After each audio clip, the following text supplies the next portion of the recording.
This is the one we made. Oh, okay, we did this So yesterday. it goes under the flower, right? So all I did was 5 Hang on, let's see simple loops, right? Like you've learned already.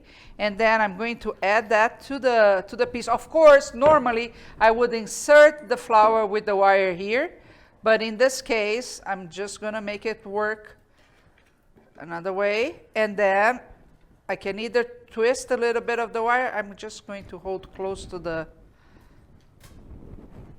here. And I put the flower tape to hide it. But normally you would do this the moment you're putting the center of the flower.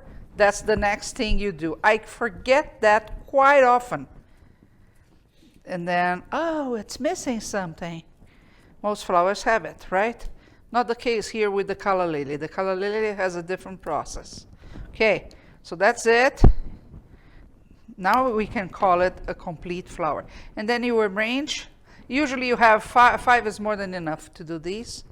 And put it around the flower and you have it. Okay? There you go.